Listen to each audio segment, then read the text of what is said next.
In these clips, we see the U.S. fleet responding to kamikaze attacks. During the U.S.-Philippine landings, the main task force was subjected to many surprise kamikaze attacks. To reduce the number of these surprise attacks during the Okinawan campaign starting just 3 months later, the Navy implemented a destroyer picket line extending out from the main fleet. This proved successful in reducing surprise attacks, but costly to the Picket destroyers. The number of warships sunk per kamikaze sent was reduced by a factor of 7, while the number of destroyers sunk increased by a factor of 3. The intent of this video is to review the need of destroyer pickets, tactics adopted, recommendations, and destroyer pickets' effectiveness in reducing kamikaze attacks on the main fleet. At the end of this video, a U.S. Navy-produced video will be shown discussing fleet challenges encountering kamikaze attacks. This is the channel's 8th video covering ship-based anti-aircraft armaments, gun sights, and fire control directors. These videos reside within the channel's ship-based AA gunnery playlist.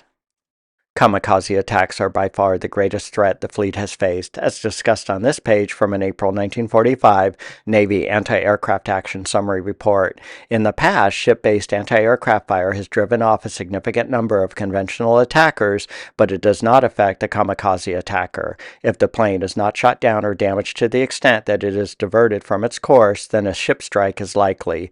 An undamaged kamikaze plane flown by a determined pilot will strike a ship 100% of the time. Ship size or type of evasive action will not affect this outcome. A kamikaze kill credit is defined only if the plane misses or is deflected from the ship. If the plane hits a ship, no kill credit is given, even if the pilot is killed or the plane is on fire or the wing is blown off. This is one reason why you see ships continue to fire on falling, out-of-control kamikaze aircraft, even though it appears they pose no strike threat. The main reason the Japanese resorted to suicide attacks is that they were 3 to 4 times more effective in scoring hits than a conventional bombing or torpedo attack, as discussed on this page from an October 1945 World War II Anti-Aircraft Action Summary Report. 10% of kamikaze attacks resulted in ship damage. 478 ships were sunk or damaged by aircraft during the war. 115 were sunk and 363 were damaged. Kamikaze attacks represent 64% of the ships sunk or damaged, as shown in these columns representing the ship's sinking agent. The fleet's anti-aircraft response to kamikaze attacks was lacking during the Philippine campaign from an August 1945 Anti-Suicide Action Summary Report. This was due to the kamikaze planes being able to surprise attack the ships and failure of the ship's 5-inch 38 caliber guns to open fire at longer ranges. The Navy's response dramatically improved during the Okinawan campaign as there were far fewer kamikaze surprise attacks and the ship's 5-inch 38 caliber guns combat performance improved. This chart from a July 1946 United States Strategic Bombing Survey report on Japanese air power in World War II outlines the effectiveness of kamikaze attacks. The U.S. Navy's Philippine campaign lasted from October 1944 to January 1945. Of the 793 kamikaze planes dispatched, 1,212 struck ships or near misses, and 22 ships were sunk, which equals 2.9% of the planes dispatched. The U.S. Navy's Okinawan campaign lasted from March to June 1945. Of the 1,757 kamikaze planes dispatched, 258 struck ships or near misses, and 23 ships were sunk, which equals 1.3% of the planes dispatched. Although the number of attackers increased, their effectiveness in striking or sinking ships decreased. This is mainly due to the reduction in surprise attacks, which is attributed to the early warning destroyer pickets used in the Okinawan campaign.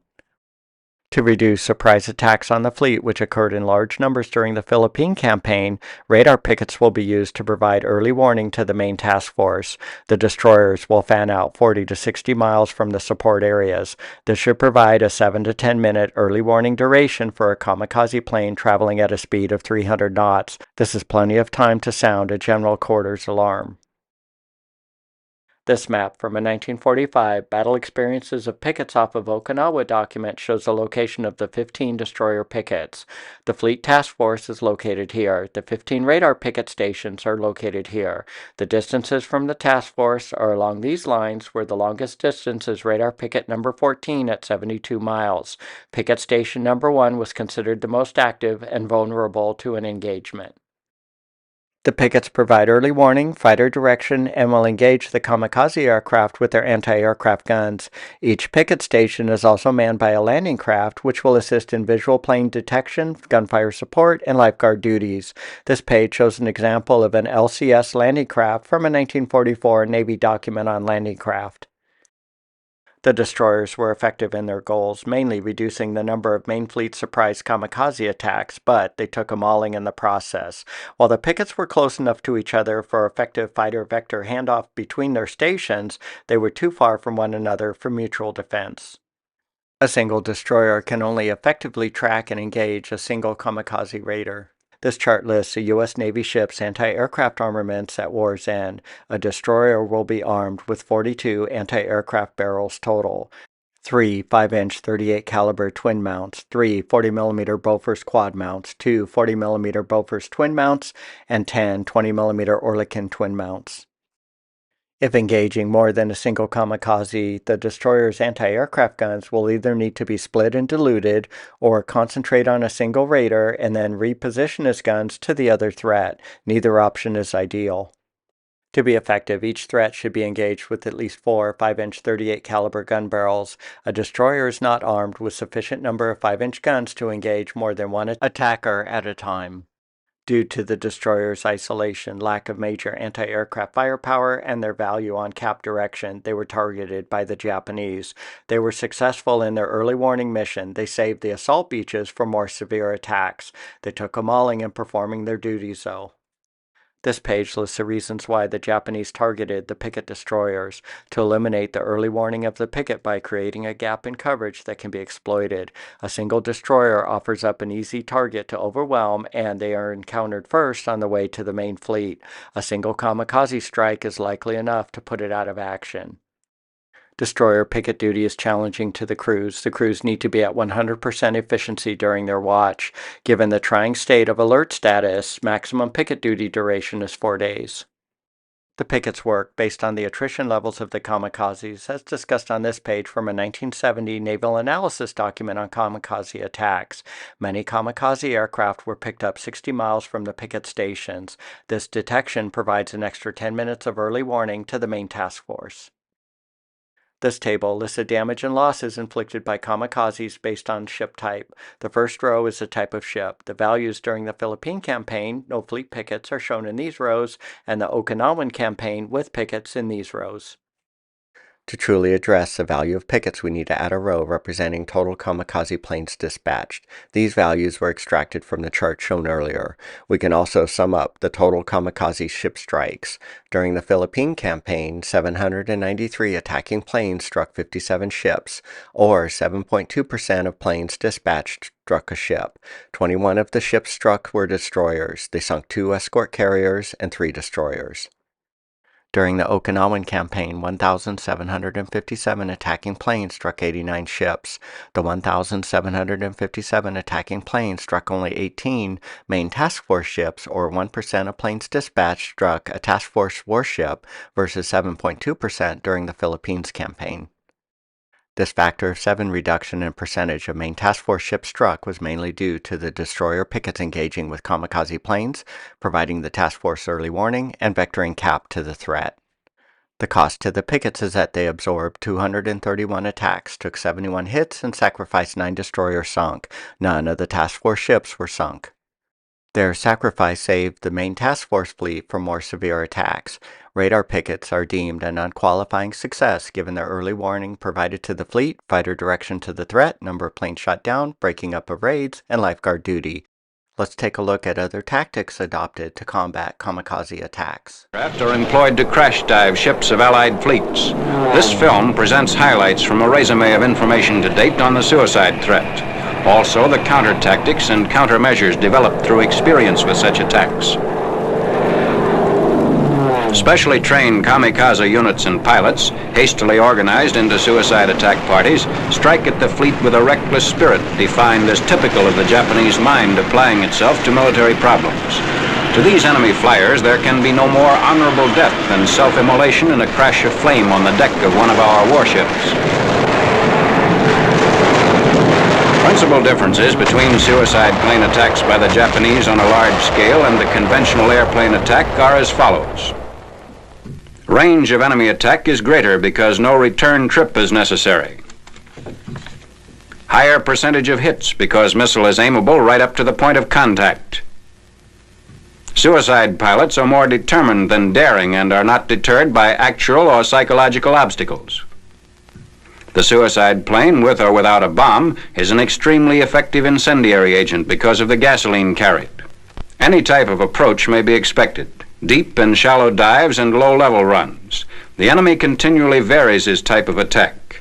One recent method has been to approach at low altitude from the bow or astern, parallel to the ship's course, thereby reducing AA fire, and when opposite the ship to execute a wing-over and crash into the bridge. In order to effect surprise, a suicide plane may approach over land to avoid radar detection. At low altitude below the radar horizon, in vicinity of or following friendly planes in order to render identification difficult. Use cloud cover. Use maximum speed. Approach from direction of sun or during low visibility. Employ simultaneous multiple attacks using one or more planes as decoys. Regarding the use of radar, the Navy reports that standard surface and air search radars have limitations which make early warning of approaching suicide craft difficult to obtain, particularly near large land masses and in bays, gulfs, or harbors. Presence in the area of owned planes split into many groups makes accurate tracking an arduous procedure, and it's therefore possible for a few enemy aircraft to get close to the target undetected. The Navy's recently introduced SP radar improves detection of low-flying planes and the altitude determination for fighter direction. Numerous recommendations for countermeasures have been made by officers of the fleet who've experienced suicide attacks. Greatest emphasis is placed on Navy gunnery, calling for heavier concentrations of AA fire. The directive is to open fire early, accurately, and in volume, and to keep on shooting.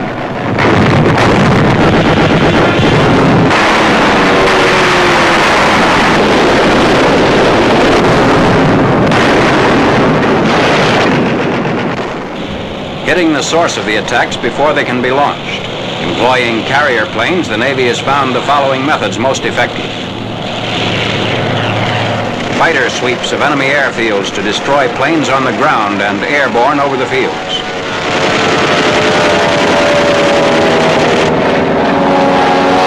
Bombing of the airfields to destroy fixed installations.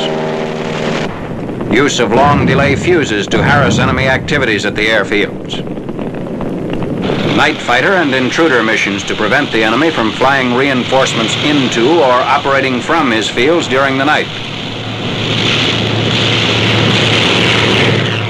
Recognition is vital.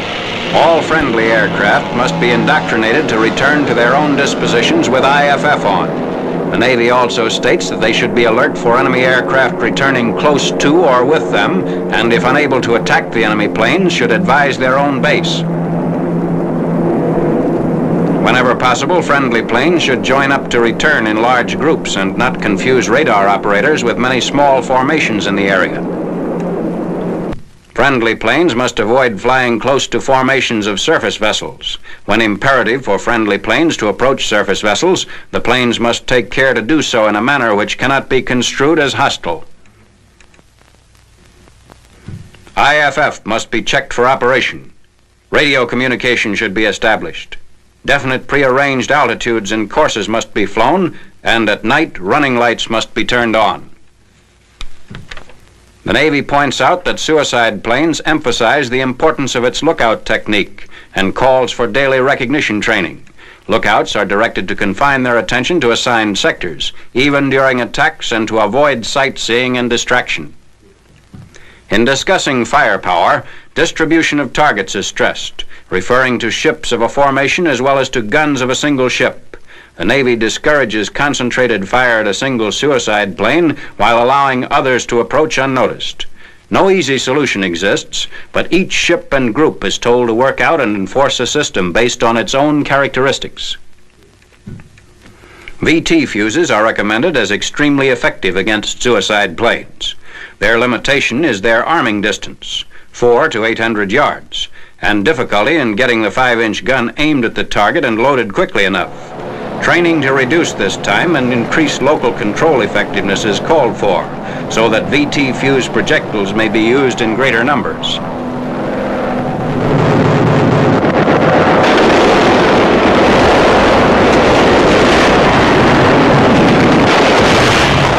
Additional data on kamikaze tactics is available through naval intelligence based on action reports, enemy propaganda broadcasts, prisoners of war, captured documents, and eyewitness accounts.